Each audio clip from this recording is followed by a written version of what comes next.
Soko Kongko Seni Kampung Semar. Nah, ini kita sekarang bersama Pak Ireng Halimun. Kita akan membahas tentang ilustrasi. Ilustrasi ini sebenarnya menjadi suatu bagian pengembangan atau pembelajaran tentang seni dan budaya. Melalui majalah, melalui buku-buku cerita, melalui berbagai media yang ada. Ini sebenarnya merupakan suatu pendidikan untuk kecintaan akan seni budaya, membaca, menjadi pembelajar. Karena secara visual akan lebih memudahkan, akan lebih menarik ya Pak Halim. Ya. Nah, Pak Ireng. Pak Ireng ini juga nanti ya kita akan bincang-bincang. Kalau pertama saya ingin memberikan contoh yang ada di majalah Hai. Ini majalah yang menurut saya ini cukup berkesan. Ini dari dulu ya. Di sini ada majalah Hai, ada kisah cerita Api di Bukit Menoreh. Nih kayak S.H. Mintarja, ilustratornya Pak Heri Wibowo. Ini juga ada Pak Sudiono, ada yang lain juga. Ini ada buku cerita 5 benua yang ilustrasinya juga menarik dan membuat anak-anak ini gemar dan senang membaca, tertarik. Ini komik-komik yang ada di majalah Hai ini pun juga mendorong untuk orang membaca. Ini ada juga cerita Koping Hu. Ini Koping Hu ini juga cerita silat. Ini dari saudara Yanes ini yang menjadi ilustratornya. Ini juga membuat cerita semakin hidup. Nah ini Pak Ireng, Ya. kita bincang-bincang. Menurut Pak Ireng, seorang ilustrator nih sebenarnya dia juga berjuang memperkenalkan seni kepada publik. Mulai majalah Kuncung, majalah Ananda, Kawanku, Betul. dan banyak lagi ya. Betul. Nah, Bubu gitu ya. Bobo. Ini, monggo silakan Pak Ireng. Ya. Pada dasarnya kalau di perkuliahan dulu itu ini merupakan salah satu mata kuliah menggambar ilustrasi. Kenapa gambar ilustrasi ada dalam mata kuliah? Karena di dalam satu perbedaan antara seni murni dalam lukisan-lukisan yang kita kenal dari Raden Saleh, Sujoyono, Avandi dan sebagainya, tapi juga ada yang namanya seni terapan atau applied art.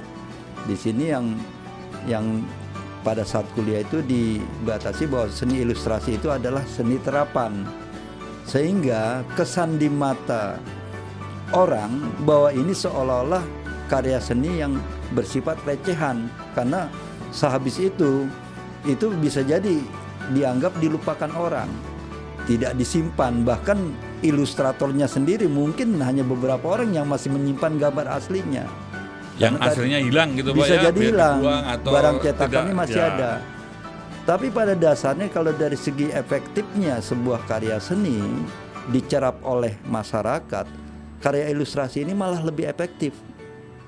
Jadi bisa jadi apa-apa yang atau pesan yang di dalam tulisan itu harus diperjelas melalui gambar ilustrasi ini jauh lebih mudah dicerap, sehingga akan membekas lebih dalam waktu yang di buku-buku pelajaran ya Pak ya. betul. Itu akan tercerap sampai nanti mereka usia yang cukup panjang lah ya. Seperti dulu ada, saya mengingat di masa kecil ada si Amir di dalam buat pelajaran bahasa Indonesia, Toto dan Titi gitu ya. Jadi pelajaran orang-orang ini membuat suatu penggambaran atas suatu karya. Misalnya ini Pak, kita membahas Yanes dari Koping Hu.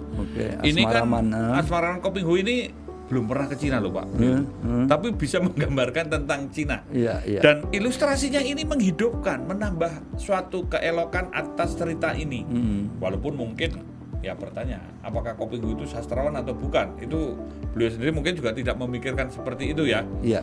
Dan S.H. Mintarja ini ratusan bukunya. Ini juga Pak Heri Wibowo menggambarkan silat-silat tradisi yang agak kejawa-jawaan. Ini juga menjadi suatu kenangan.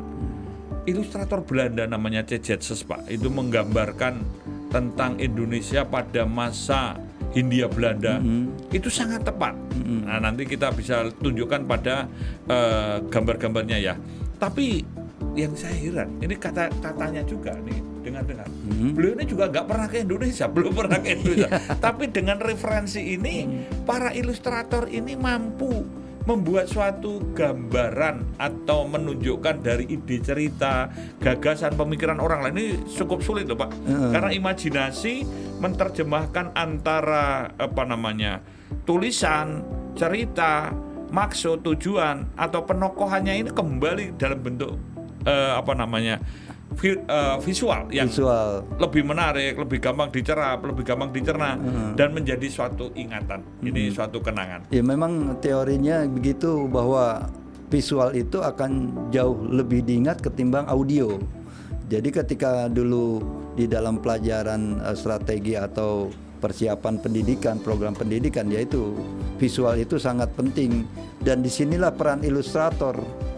Kalau seorang pelukis bisa jadi hanya mengeluarkan, mengekspresikan apa yang ada di jiwanya, tapi kalau ilustrator harus menggabungkan, ada observasi dari tulisan-tulisan yang ada di dalam pesan yang akan disampaikan itu, dia harus observasi sehingga gambar ini memperjelas orang saat membaca tulisan yang ada di dan memvisualkan imajinasi tadi itu Pak. Ini kan yang juga menurut saya cukup sulit. Nah ini menurut Pak Ireng, ini ilustrator kita ini kan sebetulnya ada Weda Abdul Rosid maksudnya ya kan betul, begitu ya. Betul. Ada Jan Mintaraga, ada Teguh Santosa, ada Ganes TH, ada banyak lagi yang lainnya. Bahkan ada di sini Bambang Sumantri, Esra Harjo.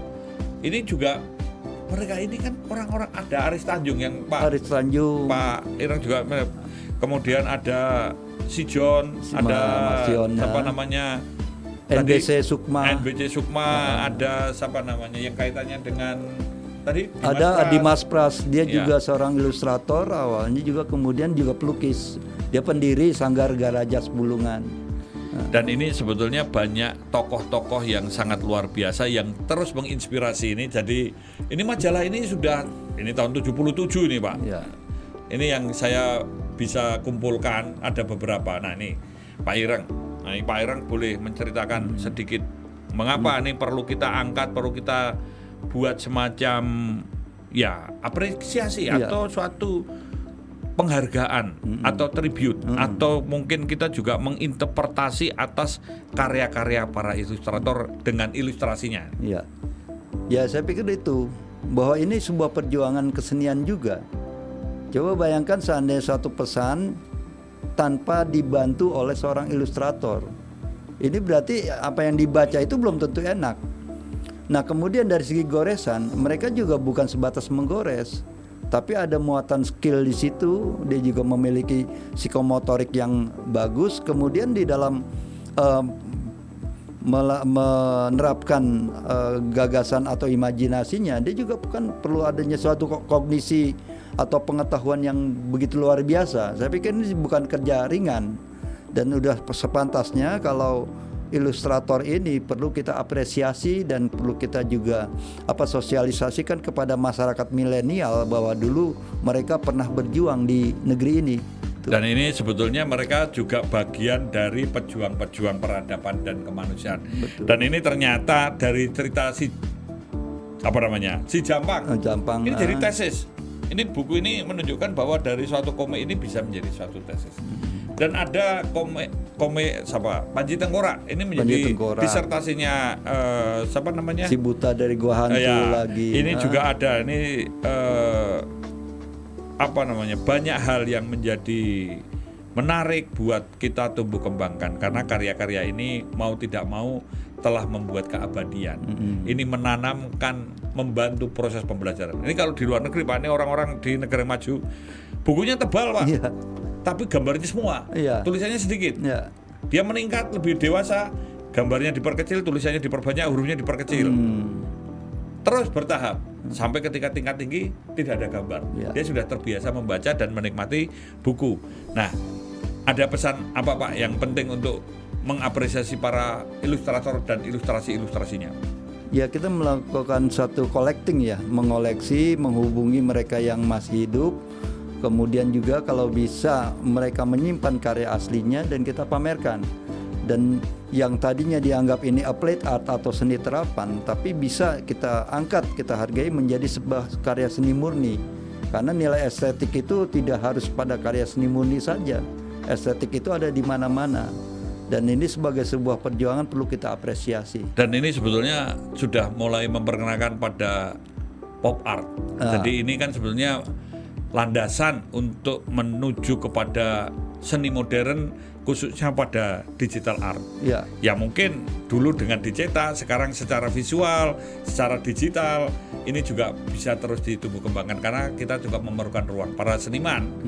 Kita ini sekarang ruang-ruang untuk mengapresiasi, mengekspresikan atau menyampaikan ide, gagasan dan pemikiran ini memang harus kita siapkan. ya, Nah, apa sekarang kalau menurut Pak Ireng tadi perlu memamerkan artworknya, ya karya aslinya, atau mungkin cerita-cerita mulai menulis, ini juga menjadi suatu kajian karena ini suatu pembelajaran. ya sebenarnya sudah dimulai juga ketika Andy Warhol memperkenalkan dengan pop artnya, yang tadinya dikotomi antara seni murni dengan seni terapan itu begitu jauh ya, artinya dia mencoba menggabungkan yang nantinya itu akan menjadi satu kolaborasi yang bagus sekali, sehingga penghargaan terhadap peseni atau pelukis ataupun perupa yang di seni terapan ini itu juga akan mendapatkan penghargaan seperti juga yang bergerak di bidang seni murni.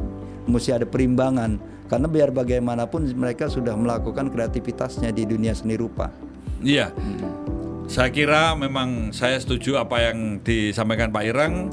Kita juga perlu memberi ruang dan menginterpretasi serta mengapresiasi para ilustrator.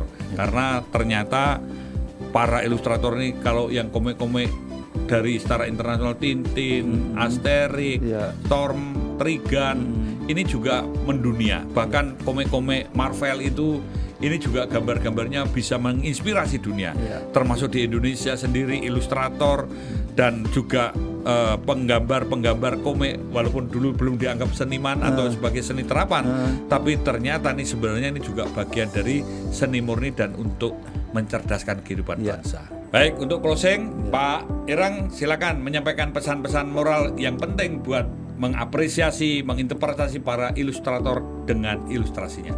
Ya, kita lakukan semacam observasi, menghubungi para ilustrator yang masih hidup, kemudian nanti kita menanyakan apakah mereka menyimpan karya aslinya. Ketika memang sudah banyak, kita akan pamerkan. Bahkan kita perlu membuat buku tentang dunia ilustrasi ini. Pandangan-pandangan kita sekarang untuk menginterpretasi dan mengapresiasinya ya Pak ya. Karena ini mereka juga seorang seniman dan mereka juga pejuang kebudayaan. Karena seni ini akan menjadi bagian dari peradaban serta untuk selalu mencerdaskan kehidupan bangsa.